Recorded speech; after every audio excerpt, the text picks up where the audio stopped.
Hello friends, welcome to my channel. আশা করছি তোমরা সবাই খুব ভালো আছো। তো চলো আজকে একটা নতুন ব্লগিং নিয়ে তোমাদের সাথে চলে এসেছি। তো আজকে একটা ঘুরতে যাওয়ার ওপর ভিডিও তোমাদের সাথে শেয়ার করব। তো আমরা সবাই চলে যাচ্ছি হচ্ছে মথুরা, বৃন্দাবন, গোকুল, বারসানা, দিল্লি, আগ্রা সব জায়গাটা ট্যুর করতে। তো এখন আমরা পৌঁছে গেছি স্টেশনে। তো আমাদের ট্রেন কিছুক্ষণ আমাদের ছাড়তে চলেছে।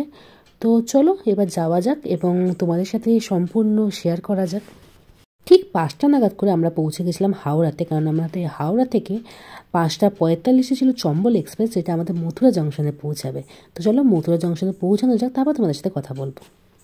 মথুরা জংশন অনেকটা লেট করে ট্রেন পৌঁছানোর পর আমরা প্রচণ্ড টায়ার্ড হয়ে পড়ি। তারপর আমরা আর কোথাও যাওয়া যাই তো করিনি, কারণ সব মন্দির তো তোমরা জানো বন্ধ হয়ে যায় তাড়াতাড়ি। তারপর আমরা হোটেলে গিয়ে রেস্ট নিই। তারপরের দিন আমরা ট্যুরের প্ল্যান কন্টিনিউ করি। তো প্রথম আমরা যাই হচ্ছে শ্রীকৃষ্ণ জন্মভূমিতে। তো যেখানে গিয়ে একটু খারাপ একটা এক্সপিরিয়েন্স হয়। খারাপ এক্সপিরিয়েন্স বলার একটাই কারণ, মানে ওখানে আমি গোপালকে নিয়ে গেছিলাম, তো ওখানে একটা গোপালকে অ্যালাউ করেনি। তো এটা আমার একটু খারাপ লেগেছিলো। তারপর সেখান থেকে আমরা টোটো ধরে চলে যাই হচ্ছে রামান রেতির উদ্দেশ্যে। রামান রেতি দেখার পর আমরা ডাইরেক্ট চলে যাই গোকুলে।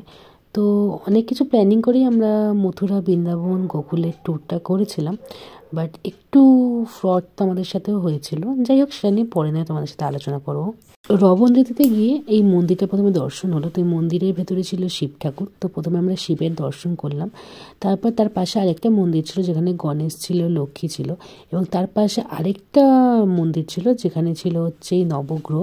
তো নবগ্রহকে সবাই প্রদক্ষিণ করছিল। আমরাও সবাইকে দেখে এই নবগ্রহর চারপাশে প্রদক্ষিণ করলাম। তারপর প্রদক্ষিণ করার পর আমরা চলে গেলাম যে রমনরেতির যে মেন ঠাকুরটা ভেতরে আছে সেটা দেখার জন্য। সেটা রাধাকৃষ্ণের একটা মূর্তি ছিল, খুবই সুন্দর। এখানে দেখছিলাম বেশ 15 মিনিট অন্তর অন্তর বারবার পর্দা টেনে দেওয়া হচ্ছিল। রমন রীতি হলো সেই জায়গাটা যেখানে লাড্ডু গোপাল তার সখাদের সাথে বাল্য বয়সে খেলা করত। তো এই রেতিতে এসে সবাই কিন্তু সেই বাচ্চাদের মতোই হয়ে যায়। তারা এখানে প্রচুর খেলাধুলা করে রেত নিয়ে, এবং সবাই কিন্তু এখানে গড়াগড়িও খায়। তো আমরাও কিন্তু গড়াগড়ি খেয়ে নিয়েছিলাম। তারপর আমরা পৌঁছে যাচ্ছি গোকুলে। তো গোকুলে অনেকগুলো দুয়ার দেখতে পাই যেখানে সবার মন্দির রয়েছে।